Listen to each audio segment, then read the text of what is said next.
I want you to think about the last conversation you had today. Could have been with a friend, a family member, your partner, a coworker, anybody. Now I want you to think carefully. Was everything you said in that conversation completely, 100% honest? Because studies show there is a very high chance you told at least one lie in that conversation. Maybe a small one. Maybe one so natural it didn't even feel like a lie. But it was there.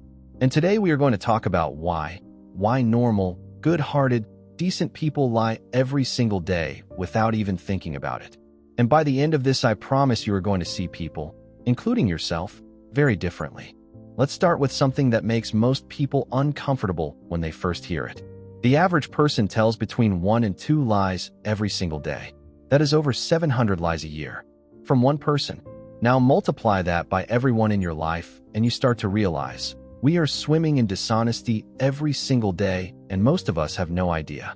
What makes this even more interesting is that when researchers actually recorded conversations and played them back to the people involved, most of them were shocked. Genuinely shocked. They didn't remember lying. They didn't feel like they were lying in the moment. It just happened naturally, like breathing. So before anyone gets defensive here, this is not about bad people. This is about human beings. And human beings lie. All of us. To really understand why people lie, you have to go back, way back. Thousands of years ago, humans lived in tribes. Small, tight communities where your survival literally depended on being accepted by the group. Say the wrong thing to the wrong person, and you could be cast out. And being cast out back then did not mean an awkward situation. It meant death. So the human brain developed a very clever survival tool, the ability to manage what information other people have about you, to shape how you are perceived, to bend the truth when the truth puts you in danger. That instinct never left us. The world changed completely, but the wiring stayed exactly the same. So today, when you feel socially threatened, when you are scared of being judged or rejected or abandoned, your ancient brain kicks in and reaches for the same tool it has always used. A lie. Not because you are a bad person, because you are a human being running thousands of year-old software. Now let's get specific. Because lying is not one thing. It comes from different places and different people, and understanding where it comes from changes everything about how you respond to it. The first reason is fear of consequences. This is the most basic and most common one. Someone made a mistake. They broke something. They forgot something important. They did something they are not proud of. And the truth feels dangerous. So they lie to protect themselves from what comes next. It is pure self-preservation. Nothing more, nothing less. The second reason is to avoid conflict. Some people have learned through painful experience that honesty does not always go well. They have told the truth before, and it turned into a massive argument. So they chose the quieter road. They say what keeps the peace. This is not always manipulation. Sometimes it is just someone who is genuinely tired of drama and will do almost anything to avoid it. The third reason is to protect someone else. And this one catches people off guard because it comes from a good place. Think about the last time someone asked for your honest opinion and you softened your answer because you didn't want to hurt their feelings. You lied, but you lied out of care, out of love even. Not every lie has a dark motive behind it. Some of them are acts of kindness wrapped in dishonesty. The fourth reason is to feel like enough. This one is probably the saddest. People who struggle with their self-worth will often build a slightly, or sometimes very, different version of themselves for the outside world. They make their life sound better than it is. They exaggerate their achievements. They pretend to be more confident, more successful, more put together than they actually feel.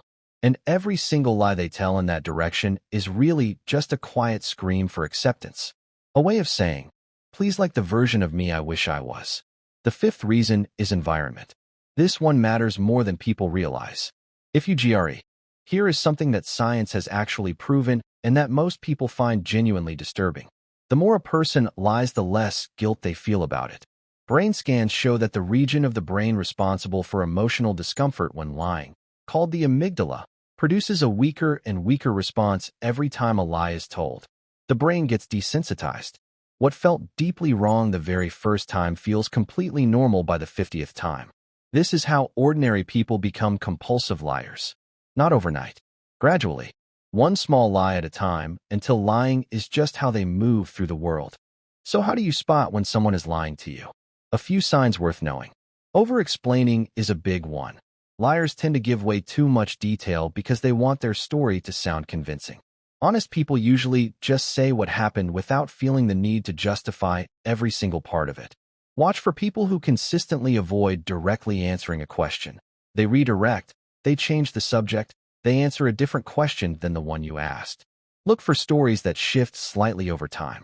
And above everything else, trust your gut. If something feels off about what someone is telling you, your instincts are usually picking up on something real, even if you cannot explain exactly what it is. Here is what I want to leave you with. The next time someone lies to you, and someone will, try for just a moment to ask yourself where that lie is coming from before you react. Are they scared? Are they ashamed? Are they so used to lying they don't even know they are doing it anymore? That does not mean you have to accept it or stay around it. But understanding it changes how much power it has over you. And the next time you catch yourself bending the truth, because you will, ask yourself the same question. What am I actually afraid of right now? Because underneath almost every lie ever told is just a person who was scared of something. That is not an excuse, but it is the truth. And sometimes the truth is the most useful thing you can have. If this resonated with you, subscribe.